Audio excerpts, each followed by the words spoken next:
ટીવાય BA semester 6 economics paper number 21માં આપણે unit number 4 શરૂ કર્યું હતું. એમાં આપણે ભારતીય આર્થિક વિચારોમાં પહેલો ટોપિક જોઈ ગયા હતા કે પ્રાચીન ભારતીય આર્થિક વિચારો, બરાબર. એમાં આપણે 13 આર્થિક વિચારો જોઈ ગયા હતા. હવે આપણે યુનિટ નંબર 4નો બીજો ટોપિક શરૂ કરીએ છીએ, રામ રાજ્ય મોડેલ, બરાબર.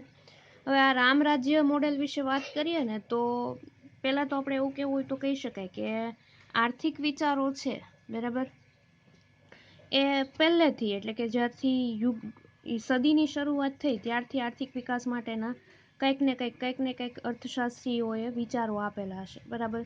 અને જે યુગ વિધાયક નિર્ણાયકો હોય અથવા તો જે નાણાકીય વિકાસ, આર્થિક વિકાસ સાધવા માટેના જે કંઈ પ્રયત્ન કરવામાં આવે, બરાબર, તો દરેક યુગ હોય એના માટે નાણાકીય વિકાસ સાધવા માટે અથવા તો આર્થિક વિકાસ સાધવા માટે કંઈક ને કંઈક અલગ અલગ બધા મોડેલો હોય.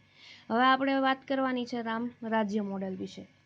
તો કે રામ રાજ્ય મોડેલનો સૌ પ્રથમ રાજકીય સંદર્ભમાં વિચાર કરવાનો છે, બરાબર. અને રામ રાજ્ય મોડેલના કેટલાક અગત્યના રાજકીય પાસા છે એ રામાયણ અને અન્ય તત્કાલીન સાહિત્યને આધારે લેવામાં આવ્યા છે. હવે ભગવાન રામ વખતે પણ આર્થિક વિકાસ સાધવા માટે કંઈક તો વિચારો રજૂ કરેલા હશે ને, ત્યારે પણ આર્થિક વિકાસ તો હશે જ, બરાબર. પણ એનું પરિણામ, એનું સ્વરૂપ, એનું કાર્યક્ષેત્ર કેવું હોય તો કે અલગ અલગ. એવી જ રીતે મહાભારત છે, રામાયણ છે કે બીજા જે મધ્યકાલીન યુગ હોય ત્યારે પણ આર્થિક વિકાસ સાધવા માટે તો પ્રયત્ન કરવામાં જ આવ્યા હોય, બરાબર.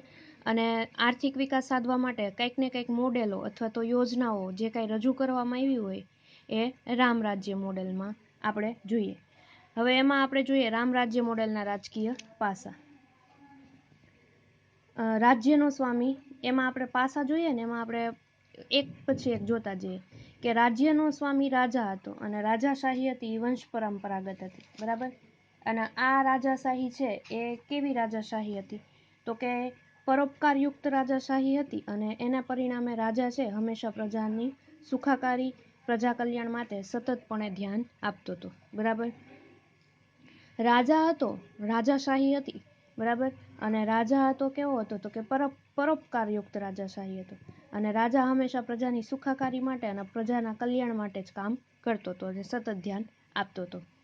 પછી રામ રાજ્ય મોડેલમાં બીજું પાસું જોઈએ તો કે રાજ્યના ઉદ્ભવ માટેનો જે દેવી સિદ્ધાંત હતો એ પ્રચલિત હતો અને તે અનુસાર બ્રહ્માએ પૃથ્વી પર પ્રવર્તી અરાજકતા દૂર કરવા માટે રાજાનું સર્જન કર્યું અને આમ છતાં રાજા પ્રજાના સેવક તરીકે કાર્ય કરતો.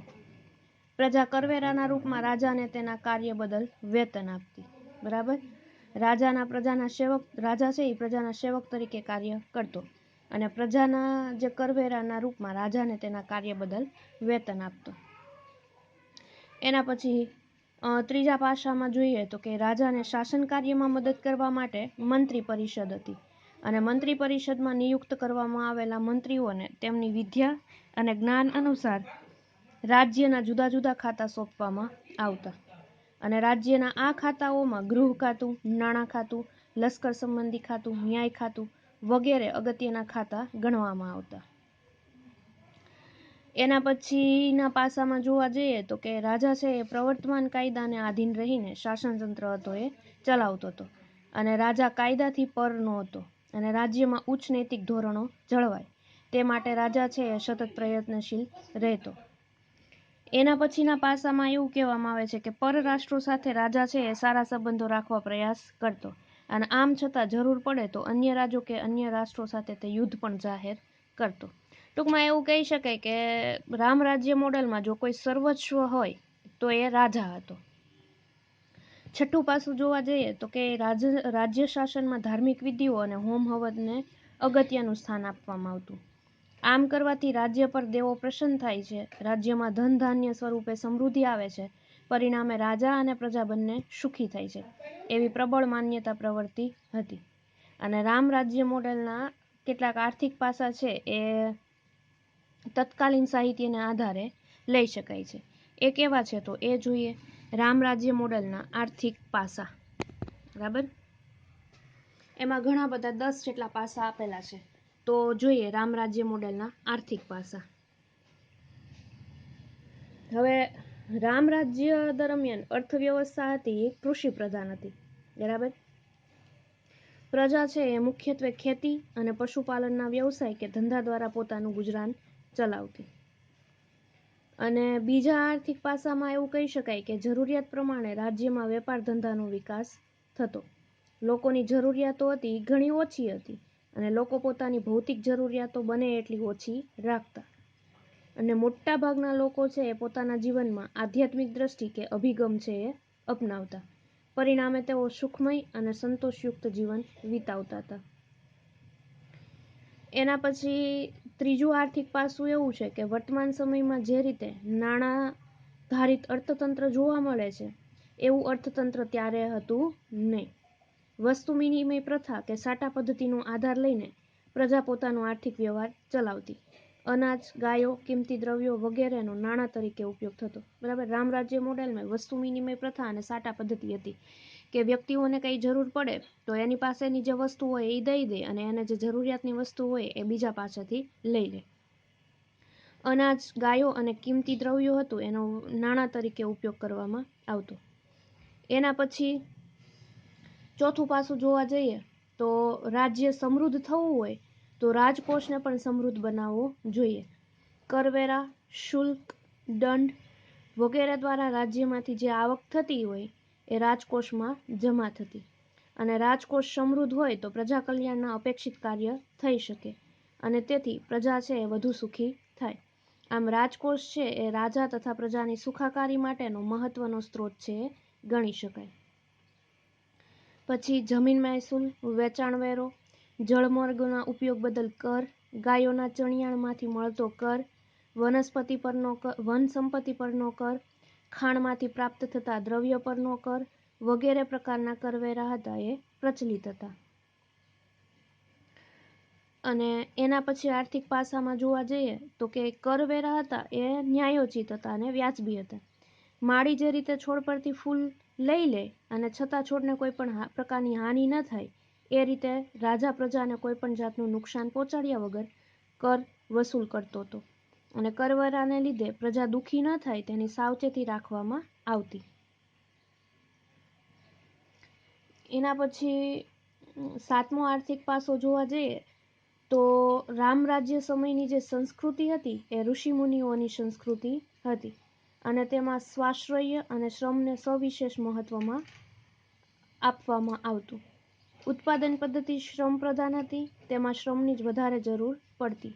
મૂડી હતી એ ઓછી હતી, ટેકનોલોજી પ્રાથમિક કક્ષાની હતી અને પરિણામે ઉત્પાદન પદ્ધતિ સાદી અને સરળ હતી.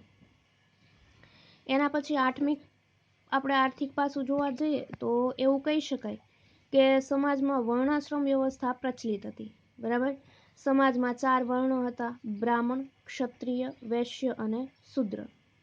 અને દરેક વર્ણના કાર્યો છે એ પૂર્વ નિર્ધારિત હતા. જેમ કે બ્રાહ્મણો છે એ અધ્યયન અને અધ્યાપન કાર્ય કરતા, ક્ષત્રિયો છે એ રાજ્યના રક્ષણની પ્રવૃત્તિ કરતા, વૈશ્યો છે એ ખેતી અને વેપાર કરતા અને શૂદ્ર છે એ અન્ય વર્ણો માટે જરૂરી સેવા કાર્ય કરતા. પરિણામે બેકારી જેવી સમસ્યા હતી એ જોવા મળતી નહીં. ટૂંકમાં સમાજમાં છે વર્ણાશ્રમ વ્યવસ્થા જ પ્રચલિત હતી અને સમાજમાં વર્ણો પ્રમાણે જ કામકાજ કરવામાં આવતું, જેના કારણે કોઈ પ્રકારની બેકારી હતી નહીં.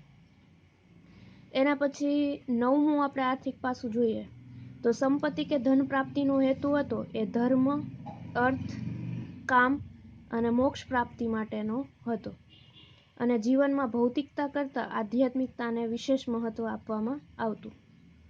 તેથી પ્રજા જીવનમાં નૈતિકતાને ઉચ્ચ સ્થાન મળતું અને નૈતિકતાને ભોગે સંપત્તિની પ્રાપ્તિ પાપ ગણાતું, બરાબર. કે તમે નૈતિકતાને ઉચ્ચ સ્થાન મળતું અને નૈતિકતાને ભોગે જો સંપત્તિ પ્રાપ્ત કરવાની હોય, ટૂંકમાં તમારી જે વફાદારી છે, નૈતિકતા છે એને મૂકીને તમે કોઈ પણ અસામાજિક કામ કરો અથવા તો અસામાજિક પ્રવૃત્તિ ગણો તો એને પાપ ગણવામાં આવતું. એના પછી 10મું અને છેલ્લું આર્થિક પાસું જોઈએ તો વેપાર ધંધા અને અન્ય પ્રકારની આર્થિક પ્રવૃત્તિમાં ઉચ્ચ નૈતિકતા જળવાઈ રહે અને પ્રજાને ઓછા તોલમાપના રૂપમાં અથવા તો ભેળસેળયુક્ત વસ્તુ આપીને છેતરવામાં ન આવે તે માટે જરૂરી તકેદારી રાખવામાં આવતી. અને આ બાબતમાં ગુનેગારોને સખત સજા અને દંડ કરવામાં આવે તેવી જોગવાઈ હતી. બરાબર. એટલે રામ રાજ્ય મોડેલમાં મેઇન કહેવા જઈએ તો કોણ હતો મુખ્ય, તો કે રાજા. બરાબર. અને રાજા છે એ પ્રજાને ધ્યાનમાં રાખીને કામ કરતો, ટૂંકમાં પ્રજાના ભૌતિક સુખ સગવડ પાછળ અને પ્રજાને તો કે પ્રજાની સુખાકારી, પ્રજા કલ્યાણ માટે સતતપણે ધ્યાન આપતો. બરાબર. એના પછીનો આપણો ત્રીજો ટોપિક જોઈએ કે ચેપ્ટર નંબર 4નું, બરાબર, ભારતીય આર્થિક વિચારો છે. એમાં અર્વાચીન ભારતીય આર્થિક વિચારો. હવે અર્વાચીન ભારતીય આર્થિક વિચારો આપણે જોઈએ, ઇતિહાસ છે એ આર્થિક વિચારોનો ઇતિહાસ છે એ આર્થિક વિકાસના જુદા જુદા તબક્કાઓમાં આર્થિક સમસ્યાઓ ઉકેલવા માટે તત્કાલીન જે મહાન અર્થચિંતકો છે, જે આર્થિક વિકાસો સૈદ્ધાંતિક સ્વરૂપે રજૂ કર્યા છે, તેનો ઇતિહાસ છે. અને આ આર્થિક વિચારોના વિકાસના ચણતરમાં વિશ્વના મહાન અર્થશાસ્ત્રીઓનું યોગદાન છે. તેમાં ભારતીય અર્થચિંતકોનું પ્રદાન પણ બહુ મૂલ્યવાન રહ્યું છે. અને ભારતીય અર્થચિંતકોએ પ્રાચીન કાળમાં તેમજ અર્વાચીન કાળમાં આર્થિક વિચારોનો ઇતિહાસમાં અમૂલ્ય ફાળો નોંધ્યો છે અને અદ્વિતીય યોગદાન પણ આપ્યું છે. તેની જગત ના પાડી શકે નહીં. અને આપણે અહીંયા અભ્યાસક્રમને દ્રષ્ટિ સમક્ષ રાખીને ભારતના મહાન અર્થશાસ્ત્રીઓના યોગદાનને તપાસવાના છે કે જેઓએ પ્રાચીન કાળમાં તેમજ અર્વાચીન કાળમાં આઝાદી પહેલાં અને આઝાદી પછી આર્થિક વિચારોના ઇતિહાસમાં મૂલ્યવાન પ્રદાન કરીને આર્થિક વિચારોના ઇતિહાસને સમૃદ્ધ અને નવપલિત બનાવવામાં બહુમૂલ્ય હિસ્સો નોંધાવ્યો છે. બરાબર. એમાં આપણે જોઈએ એવા મહાન અર્થશાસ્ત્રીઓમાં પહેલા મહાન અર્થશાસ્ત્રી જોઈએ દાદાભાઈ નવરોજી, 1825થી 1917. એમાં જોઈએ આપણે પ્રસ્તાવના. તો દાદાભાઈ નવરોજીનો જન્મ હતો એ સપ્ટેમ્બર 1825માં મુંબઈમાં એક પારસી પરિવારમાં થયો હતો. અને દાદાભાઈ નવરોજી છે એ રાષ્ટ્રીયતા અને ભારતીય આઝાદીના સમર્થક રહ્યા હતા. દેશના કલ્યાણ માટે એમણે અનેક રાજકીય તેમજ રાજકીય સંસ્થાઓનું નિર્માણ કરેલું હતું. તેઓ 1889, 1893 અને 1906માં કોંગ્રેસના પ્રમુખ રહી ચૂક્યા છે. અને જીવનના અંતિમ તબક્કામાં તેમણે ઇંગ્લેન્ડમાં નિવાસ કર્યો હતો. અને તેઓ પ્રથમ ભારતીય છે જેમણે ઇંગ્લેન્ડમાં લોકસભાના સદસ્ય તરીકે ચૂંટવામાં આવ્યા હતા. અને એણે પોતાના જીવનકાળ દરમિયાન અનેક પુસ્તકો અને પ્રકાશનો લખ્યા હતા, જેમાં પોવર્ટી અને બ્રિટિશ રૂલ ઇન ઇન્ડિયા તેમનું પ્રખ્યાત પુસ્તક છે. બરાબર. તેમણે અંગ્રેજ શાસન વ્યવસ્થાની કડક આલોચના કરી છે.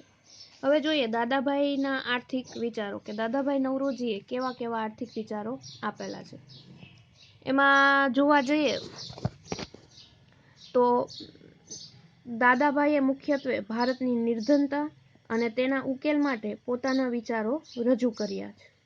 અને ભારતની નિર્ધનતા માટે જે બ્રિટિશ શાસન વ્યવસ્થાને જવાબદાર ગણે છે અને તેઓએ ક્રાંતિથી નહીં પરંતુ બ્રિટિશ શાસકો સાથે સમજૂતીથી ભારતની નિર્ધનતાનો પ્રશ્ન હલ કરવાના માર્ગો છે એ સૂચવ્યા છે. તેમના મતે ભારતમાં રાષ્ટ્રીય આવક નીચી રહેવા માટે વેપારનું નીચું પ્રમાણ, આયાત નિકાસનું ઓછું પ્રમાણ, નિમ્ન જીવન સ્તર અને ઊંચો મૃત્યુદર જવાબદાર છે. અને આ સાથે સાથે દુષ્કાળ, ખેતીની દુર્દશા અને બેકારી પણ નીચી આવક માટે જવાબદાર છે. આ સાથે દુષ્કાળ, ખેતીની નીચી આવક પણ શું છે તો કે જવાબદાર છે. અને તેમના મતે તો ભારતમાં માથાદીઠ આવક છે ₹20થી પણ ઓછી હતી અને જ્યારે ખર્ચ ₹34 જેટલું હતું. આથી ભૂખમરાની સ્થિતિ ઊભી થઈ છે અને મજૂરીના દર ભારતમાં સૌથી ઓછા હતા. સારો પાક હોય તે સમયે પણ પ્રજાની ન્યૂનતમ જરૂરિયાતો સંતોષી શકાતી નહોતી. અને ભારતની તત્કાલીન સ્થિતિ અને નિર્ધનતા માટે બ્રિટિશ જરૂરિયાતો છે એ શાસકોની શાસન વ્યવસ્થા જવાબદાર છે. તેઓ સ્પષ્ટ મતે દાદાભાઈએ એમના બહિર્ગમન સિદ્ધાંત દ્વારા રજૂ કર્યો છે. એના પછી બહિર્ગમન સિદ્ધાંત. બરાબર, કે આર્થિક વિચારોના ઇતિહાસમાં દાદાભાઈનું મુખ્ય પ્રદાન તે તેમની ડ્રેઇન થિયરી એટલે કે બહિર્ગમનનો સિદ્ધાંત છે. અને એમના મતે તો ભારતની જે નિર્ધનતા માટેના મુખ્ય કારણ છે એ ભારતીય સંપત્તિનું વિદેશ ગમન છે. બરાબર, પછી એવું પણ માનતા હતા કે બ્રિટિશ શાસનની જે સ્વાર્થપરાયણતાને લીધે ભારતના ઉત્પાદનનો મોટો હિસ્સો છે એ ઇંગ્લેન્ડ વયો જતો હતો. અને એમના મતે દેશમાંથી થતી કરવેરાની આવક છે જો દેશમાં જ ખર્ચાય તો દેશનો વિકાસ થાય, પરંતુ ભારતીય કરવેરાની આવક અન્ય દેશોમાં હસ્તાંતરિત થતી હતી અને ભારતની આર્થિક પ્રવૃત્તિઓ અતિ મંદ પડતી હતી અને દેશ છે એ ગરીબીના વિષચક્રમાં ફસાઈ ગયો હતો. તેમણે મૂકેલા એક અંદાજ મુજબ ઈસવીસન 1900માં ભારતીય આવકના 2 કરોડ પાઉન્ડ ભારતથી હસ્તાંતરિત થયા હતા. તેના કારણોમાં યુરોપિયન અફસરોની બચતો જે ભારત બહાર ગઈ, તેમજ સરકાર દ્વારા થયેલી બચતો, તેમજ સરકાર દ્વારા ઇંગ્લેન્ડમાં રહેતા અફસરોના પગાર પેન્શન વગેરેની ચૂકવણી ગણાવી શકાય. અને દાદાભાઈ તો ત્યાં સુધી એવું નોંધીને કહે છે કે બિનસરકારી દ્વારા પણ મોટા પ્રમાણમાં સંપત્તિ હતી એ યુરોપમાં મોકલવામાં આવતી હતી અને એથી જ ભારતમાં ગરીબીનું પ્રમાણ ખૂબ જ વધ્યું અને મૂડીની અછતને લીધે મૂડીરોકાણ ઘટ્યું, જે વિકાસ માટે અવરોધક બન્યું. ટૂંકમાં દાદાભાઈ નવરોજીનો મહત્વનો મુદ્દો એ હતો કે ભારતથી થયેલી મૂડીની નિકાસથી જ અંગ્રેજોને પુનઃ ભારતમાં તેનું મૂડીરોકાણ કરીને ભારતીય ઉદ્યોગો પર એકાધિકાર મેળવ્યો. મૂડી આપણી, બરાબર, મૂડીરોકાણ આપણું, વસ્તુઓ એ આપણી બધી, છતાં રાજ કોણ કરે તો કે અંગ્રેજો કરે. અને રાજ કરીને જે નફો કમાય એ કોણ લઈ જાય તો કે અંગ્રેજો પોતાના ઇંગ્લેન્ડમાં લઈ જાય. તેઓ વિદેશી મૂડી દેશના ઔદ્યોગિક ક્ષેત્રમાં રોકાય તે બાબતના વિરોધી નહોતા, પરંતુ જે મૂડી છે એ ભારતની જ હતી અને તે વિદેશી મૂડીના સ્વરૂપમાં ભારતમાં આવી એનો એમણે વિરોધ દર્શાવ્યો હતો. બરાબર, જો આ મૂડી અંગ્રેજો દ્વારા પોતાના દેશની આવકમાં ઉધારીને એના બદલામાં વ્યાજનો લાભ આપ્યો હોત અને તે મૂડી છે એ ભારતીય ઉદ્યોગ ધંધાના વિકાસમાં રોકવામાં આવ્યું હોત તો તે દેશ માટે હિતકારી સાબિત થયું હોત, એવો એમનો મત હતો. આમ તેમનો વિદેશી મૂડી સામેનો વિરોધ એ મુદ્દા સાથે જ હતો કે જે મૂડી ભારતમાંથી જ લઈ જવામાં આવી તેના દ્વારા અંગ્રેજો દ્વારા ભારતીય ઉદ્યોગો પર એકાધિકાર પેદા થયો. અને સંક્ષેપમાં કહીએ તો દાદાભાઈ વિદેશી મૂડીના વિરોધી નહોતા અને ભારતીય મૂડી જે વિદેશમાં લઈ જવામાં આવી તે કરતાં પણ તે જ મૂડીથી ભારતીય ઉદ્યોગો પર અંગ્રેજોના અધિકારો હતા એ ઊભા થયા અને એની સામે તેમનો સખત વિરોધ રહ્યો હતો. એના પછી જોવા જઈએ તો દાદાભાઈના ભારતના આર્થિક વિકાસ માટેના સૂચનો. બરાબર, એમાં ઘણા બધા આર્થિક સૂચનો છે એ દાદાભાઈ નવરોજીએ આપેલા હતા. જોઈએ તો કે દાદાભાઈએ તો પહેલા તત્કાલીન ભારતની આર્થિક સ્થિતિ અને નિર્ધનતાનો તલસ્પર્શી અભ્યાસ કર્યો હતો અને એના કારણો તેમજ ઉકેલોના સંદર્ભમાં પોતાના આર્થિક વિચારો હતા એ રજૂ કરેલા હતા, જેમાં મુખ્યત્વે ભારતીય મૂડીનું બહિર્ગમન છે એ જવાબદાર છે. અને એના ઉકેલ માટે તેમના સૂચનો હતા કે ભારતથી જતી મૂડી પર અંકુશો મૂકવા અને આ માટે વિદેશોની જગ્યાએ ભારતીયોને જ નોકરીએ રાખવામાં આવે, જે દેશમાં જ કામ કરે અને વેતન મેળવે. અને ભારતમાં કામ કરતા બ્રિટિશરો અને બ્રિટનમાં કામ કરતા ભારતીયોના વેતન વહેંચણી માટે બંને વચ્ચે સાધનોની વહેંચણી યોગ્ય રીતે કરી દેવી. અને અંગ્રેજોના વેતન વધારો હોવાથી તેમને પેન્શન આપવું ન જોઈએ. અને ભારતીય જે નૌસેનાનો ખર્ચ છે એ ભારતે જ ભોગવવાનો નથી, કારણ કે ભારતને જળમાર્ગે કોઈ ખતરો નથી. અને દાદાભાઈએ તો નિર્ધનતાનો અભ્યાસ કરવા માટે ભારતની રાષ્ટ્રીય આવકની ગણતરી કરી હતી. આમ તેઓ પહેલા ભારતીય છે જેણે સૌપ્રથમ રાષ્ટ્રીય આવકની ગણતરીનો અભ્યાસ કર્યો. ભારતમાં રાષ્ટ્રીય આવકની ગણતરીનું પદ્ધતિસરનું કાર્ય દાદાભાઈના પ્રયત્નોથી શરૂ થયું, જે ભારતના આર્થિક ઇતિહાસ, બરાબર, એમનું મહત્વનું પ્રદાન ગણી શકાય. ટૂંકમાં દાદાભાઈ છે એ સ્વતંત્રતાના ચાહક હતા અને એમના અભ્યાસનું કેન્દ્રબિંદુ રાષ્ટ્રીયતા હોવાથી એમને રાષ્ટ્રવાદના પિતા તરીકેનું સ્થાન પ્રાપ્ત થયું હતું. બરાબર. દાદાભાઈ નવરોજી હતા એ સ્વતંત્રતાના ચાહક હતા અને એના અભ્યાસનું કેન્દ્ર બિંદુ શું હતું તો કે રાષ્ટ્રીયતા હતી. એટલે રાષ્ટ્રવાદના પિતા તરીકેનું એને સ્થાન પ્રાપ્ત થયું હતું. એના પછી આપણે બીજા જોઈએ અર્વાચીન ભારતીય આર્થિક વિચારોમાં. પહેલાં આપણે દાદાભાઈ નવરોજી વિશે ભણી ગયા. એના પછી જોઈએ મહાદેવ ગોવિંદ રાનડે 1842 થી 1901. બરાબર. તો પ્રસ્તાવના જોઈએ આપણે. મહાદેવ ગોવિંદ રાનડેનો જન્મ 1842માં મહારાષ્ટ્રના નાસિક જિલ્લામાં થયો હતો અને પોતે વ્યવસાયે કેવા હતા તો કે વકીલ હતા અને 1831માં તેઓ મેજિસ્ટ્રેટના પદે નિયુક્ત થયા અને 1893માં મુંબઈના ઉચ્ચ ન્યાયાલયમાં ન્યાયાધીશ તરીકે સેવા આપી. મહાદેવ ગોવિંદ રાનડે છે એક સારા વકીલ, દેશભક્ત, રાજનીતિજ્ઞ, સમાજ સુધારક અને અર્થશાસ્ત્રી હતા અને તેમણે દાદાભાઈની જેમ જ ભારતીય નિર્ધનતા અંગે અભ્યાસો કર્યા હતા અને ભારતીય આર્થિક જીવન પર અનેક નિબંધો લખ્યા હતા. 1898માં એમણે પુસ્તક લખ્યું હતું એસે ઓન પોલિટિકલ ઇકોનોમી. એ પ્રસારિત થયું હતું જેમાં તેમના આર્થિક વિચારોની ઝલક છે એ જોવા મળે છે. પછી રાનડેએ મુખ્યત્વે સંસ્થાલક્ષી અને ઇતિહાસવાદી સંપ્રદાયનું અધ્યયન કર્યું હતું. તેઓ જર્મન ફેડરિક લિસ્ટ છે એના નેશનલ સિસ્ટમ ઓફ પોલિટિકલ ઇકોનોમીથી ખૂબ પ્રભાવિત થયા હતા અને તેમના મતે ભારતની જે તત્કાલીન સ્થિતિ છે એ જર્મનીમાં લિસ્ટના સમયની સ્થિતિને મળતી આવે છે એવું એ ખાસ માનતા અને અંગ્રેજ શાસનના તેઓ કડક આલોચક રહ્યા હતા અને લોકોને તેનાથી જાગૃત કરવાનું કામ એમણે કર્યું હતું. મહાદેવ ગોવિંદ રાનડે છે એ ભારતની આર્થિક સમસ્યાઓ અને તેના ઉકેલના સંદર્ભમાં સૌપ્રથમ ભારતીય અર્થશાસ્ત્ર એવો શબ્દ પ્રયોગ પ્રયોજ્યો હતો અને એમના વિકાસ માટે આર્થિક વિકાસ સંબંધી વિચારો ઘણા બધા આપેલા હતા. હવે જોઈએ આર્થિક વિકાસ સંબંધી રાનડેના વિચારો.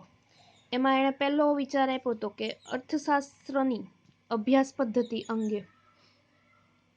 તો કે મહાદેવ ગોવિંદ રાનડેના મતે અર્થશાસ્ત્રની અભ્યાસ પદ્ધતિ છે એ નિગમન નહીં પરંતુ વ્યાપ્ત આગમન પદ્ધતિ હોવી જોઈએ અને તેઓ નોંધે છે કે અર્થશાસ્ત્રમાં સૈદ્ધાંતિક અને વ્યવહારિક પક્ષનું અધ્યયન સ્વતંત્ર રીતે નહીં પરંતુ એકસાથે થવું જોઈએ અને તેમના મતે સિદ્ધાંતને વ્યવહારિકતાનું જ એક વિસ્તૃત રૂપ છે અને દરેક દેશનું અર્થશાસ્ત્ર છે તેના ઇતિહાસ અને તેની સ્થિતિ પર આધારિત હોય છે એવું મહાદેવ ગોવિંદ રાનડે માને છે. એના પછી બીજો વિચાર જોઈએ પ્રતિષ્ઠિત અર્થશાસ્ત્રની માન્યતાનો વિરોધ. કે પ્રતિષ્ઠિત સંસ્થાપિત અર્થશાસ્ત્ર સ્થિર સમાજની ધારણા કરે છે અને મહાદેવ ગોવિંદ રાનડે તેનો વિરોધ કરે છે. એમના મતે ગતિશીલ સમાજમાં વાસ્તવમાં તે અભ્યાસ છે એ ઉપયોગી નથી થતો. એના પછી જોઈએ ત્રીજું સરકારી હસ્તક્ષેપનો સિદ્ધાંત. સંસ્થાપિત અર્થશાસ્ત્રમાં સરકારી હસ્તક્ષેપના વિરોધમાં સ્વતંત્ર વેપાર નીતિની હિમાયત કરવામાં આવતી હતી પરંતુ રાનડેના મતે બ્રિટન દ્વારા ભારતમાં અપનાવવામાં આવેલ સ્વતંત્ર વેપાર નીતિ ખરેખર તો બ્રિટનના પક્ષમાં જ હતી. આથી એઓ સાર્વજનિક હિત માટે રાજ્યનો હસ્તક્ષેપ યોગ્ય ગણાવે છે. રાજ્ય લોકોનું પ્રતિનિધિત્વ કરે છે અને તેથી આ એની જવાબદારી પણ છે અને અધિકાર પણ છે. આથી રાજ્ય દ્વારા સામાજિક હિતના કાર્ય થવા જોઈએ અને રાજ્ય એવા તમામ કાર્ય જે સમાજ કલ્યાણ સાથે જોડાયેલા છે તેણે પોતાના અધિકારમાં લેવા જોઈએ. તેઓ સ્પષ્ટ મત રાનડેએ આપ્યો હતો. એના પછી આપે છે રાષ્ટ્રવાદી અર્થવ્યવસ્થાનું સમર્થન. સંસ્થાપિત અર્થશાસ્ત્રના મતે વ્યક્તિ અને સમાજનું હિત છે એ એકબીજાનું પૂરક છે તેથી તેમાં ટકરાવ શક્ય નથી. રાનડે છે એ અહીં જુદા પડે છે અને તેઓ વ્યક્તિના બદલે રાષ્ટ્રહિતને જ મહત્વનું ગણાવે છે કે વ્યક્તિગત હિતને બદલે સામાજિક સલામતી, સામાજિક શિક્ષણ, સામાજિક કલ્યાણ અને અનુશાસન પર ભાર મૂકવા સૂચવે છે. તેઓ ફેડરિક લિસ્ટની માફક સંરક્ષણ દ્વારા રાષ્ટ્રના ઉદ્યોગોનો વિકાસ કરવો જોઈએ એવી ભલામણ કરે છે. એના પછી આપે છે ઔદ્યોગિકરણ પર ભાર. કે મહાદેવ ગોવિંદ રાનડે એવું ખાસ માને છે કે આર્થિક વિકાસ માટે ઔદ્યોગિકરણની તરફેણ કરવી જોઈએ અને દેશના નવા ઉદ્યોગો સ્થાપવા અને સાથોસાથ જૂના ઉદ્યોગોનો વિકાસ પણ ચાલુ રાખવો, જેથી રોજગારીની તકો વધતી રહે. અને ઔદ્યોગિકરણની તરફેણ કરવા છતાં તેમણે કૃષિ ક્ષેત્રની અવહેલના કરી નથી. તે ખૂબ જ નોંધનીય બાબત છે. અને એમણે ભારતમાં કૃષિ ક્ષેત્રે લગાન પ્રથાનો વિરોધ પણ કર્યો હતો અને લગાનથી ખેડૂતોનું શોષણ થાય છે. ભારતમાં રિકાર્ડોનો સિદ્ધાંત લાગુ પડતો નથી એમ જણાવીને એમણે લગાન પ્રથા સુધારણ રયતવાદી પદ્ધતિ દાખલ કરવાનું તે સમયે સૂચવેલું હતું.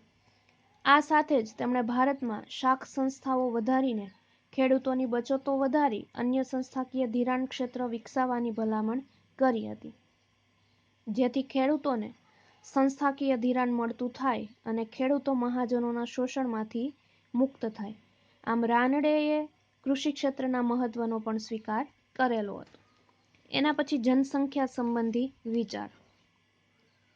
તો કે મહાદેવ ગોવિંદ રાનડેએ વસ્તીના આયોજન માટે બે બાબતો રજૂ કરેલી હતી. એક તો દેશના સાધનોના સંદર્ભમાં વસ્તીનું આયોજન કરવું અને બીજું કે વધારે વસ્તી વધે તો વિદેશોમાં સ્થળાંતરિત થાય એવી આયોજન કરવા સૂચવ્યું હતું. એના પછી આપેલું છે આંતરરાષ્ટ્રીય સમવિભાજન સંબંધી વિચાર. તો લિસ્ટે એવો મત રજૂ કર્યો હતો કે શીતોષ્ણ કટિબંધ દેશોમાં પાકો માલ અને ઉષ્ણ કટિબંધ દેશોમાં કાચો માલ તૈયાર થાય તો આંતરરાષ્ટ્રીય સમવિભાજનના લાભો મળે. પરંતુ મહાદેવ ગોવિંદ રાનડે છે એ લિસ્ટથી જુદો મત ધરાવે છે. તેમણે જો ઉષ્ણ કટિબંધ દેશો હંમેશા કાચો માલ તૈયાર કરવામાં જ રહેશે તો તેઓ ગરીબો જ રહેશે, બરાબર. અને અહીં પણ તૈયાર માલની ક્ષમતાઓ રહેલી છે તો તૈયાર માલનો વિકાસ કરવો જોઈએ એવું મહાદેવ ગોવિંદ રાનડે છે એ ખાસ માનતા હતા. એના પછી જોઈએ તો કે ભારતમાં નિર્ધનતા અંગેના વિચારો. તો કે મહાદેવ ગોવિંદ રાનડેના મતે જે બ્રિટિશ શાસન પહેલા પણ ભારતમાં નિર્ધનતા હતી અને આ નિર્ધનતા છે એ બ્રિટિશ કાળમાં વધી છે. તેના કારણોમાં મુખ્યત્વે ભારત કૃષિ પ્રધાન દેશ છે. ઔદ્યોગિક વિકાસ વિના સમૃદ્ધિ વધી શકે નહીં અને બ્રિટિશ શાસનમાં શાસકો દ્વારા ભારતની ઔદ્યોગિક વ્યવસ્થાનો ધ્વંસ થયો. આથી દેશ માત્ર કૃષિ પર નિર્ભર થતો ગયો અને બીજું કારણ ભારતની નિર્ભરતા માટે બ્રિટિશરોની સ્વતંત્ર વેપાર નીતિ જે બ્રિટિશના જ હિતમાં હતી તે છે અને કૃષિ ક્ષેત્ર નબળું હતું. મૂડી અને સાધનોનો ઉચિત ઉપયોગ થતો નહોતો અને નિર્ધનતા છે એ દિવસે દિવસે વધતી જતી હતી. અને તેથી તેમણે ભારતમાં ગ્રામ્ય અર્થવ્યવસ્થા સુધારવા માટે બે સૂચનો કર્યા હતા, બરાબર. એમાં પહેલું સૂચન હતું એક તો કુટીર ઉદ્યોગોનો વિકાસ કરવો અને બીજું વાહન વ્યવહારોનો વિકાસ કરવો, બરાબર. જો કુટીર ઉદ્યોગોનો વિકાસ કરવામાં આવે તો કુટીર ઉદ્યોગની સાથે જોડાયેલા બધા જ લોકોને રોજીરોટી છે એ પૂરતા પ્રમાણમાં મળે. અને બીજું કે વાહન વ્યવહારનો વિકાસ. જો વાહન વ્યવહારનો વિકાસ છે એ સરળતાથી થાય તો વાહન વ્યવહાર દ્વારા જે ઉદ્યોગો માટેનો કાચો માલ છે એ બધી જગ્યાએ પહોંચતો થઈ જાય. અને આપણને ખબર છે કે આપણી ભારતમાં 70-75% વસ્તી છે એ ગ્રામ્ય વિસ્તારમાં વસે છે, બરાબર. અને કૃષિ પ્રધાન દેશ હોવાની સાથે 75% લોકો છે એ કૃષિ ઉપર નિર્ભર કરે છે અને ઔદ્યોગિક ક્ષેત્ર માટે કાચો માલ છે એ કૃષિ પૂરી પાડે છે. એટલે કુટીર ઉદ્યોગોનો વિકાસ કરવો અને બીજું છે વાહન વ્યવહારોનો વિકાસ કરવો. એના પછી છેલ્લું વિચાર આપે છે કે આયોજન સંબંધી વિચાર. મહાદેવ ગોવિંદ રાનડે છે એ પ્રથમ અર્થશાસ્ત્રી હતા કે જેણે ભારતમાં આયોજન પર ભાર મૂક્યો અને આયોજન દ્વારા આર્થિક વિકાસ સાધવાની ભલામણ કરેલી છે. આમ રાનડેએ ભારતીય આર્થિક સમસ્યાઓ અને તેના ઉકેલનો ઊંડાણપૂર્વક અભ્યાસ કરીને ભારતીય અર્થશાસ્ત્રનો પાયો નાખ્યો છે એમ કહેવામાં કાંઈ વધારે ગણાશે નહીં. કારણ કે મહાદેવ ગોવિંદ રાનડે આયોજન દ્વારા આર્થિક વિકાસ કઈ રીતે સાધવો એની ભલામણ છે એ કરેલી છે અને ભારતીય આર્થિક સમસ્યાઓ અને એ સમસ્યાઓના ઉકેલનો ઊંડાણપૂર્વક અભ્યાસ કર્યો અને અર્થશાસ્ત્રનો છે પાયો નાખ્યો, બરાબર. આ થઈ ગયા આર્થિક વિકાસ સંબંધી મહાદેવ ગોવિંદ રાનડેના વિચારો. હવે આપણે સમીક્ષા જોઈએ, બરાબર. તો રાનડે હતા મહાદેવ ગોવિંદ રાનડે એ બહુમુખી પ્રતિભા ધરાવનાર વ્યક્તિ હતા અને પ્રોફેસર કરવે છે એ એના શબ્દમાં એવું કહેતા હતા કે મહાદેવ ગોવિંદ રાનડે એક મહાન વ્યક્તિ, દેશભક્ત, એક ધાર્મિક સુધારક, વિચારોના નેતા, લોકોના માર્ગદર્શક અને યોગ્ય ઇતિહાસકાર હોવા સાથે એક પ્રતિષ્ઠિત અર્થશાસ્ત્રી પણ હતા. બરાબર. આ થઈ ગયું અર્વાચીન ભારતીય આર્થિક વિચારોમાં દાદાભાઈ નવરોજી અને મહાદેવ ગોવિંદ રાનડે. એના પછી આપણે મહાલેનોબસ મોડેલ છે આના પછીના વિડીયો લેક્ચરમાં જોઈશું.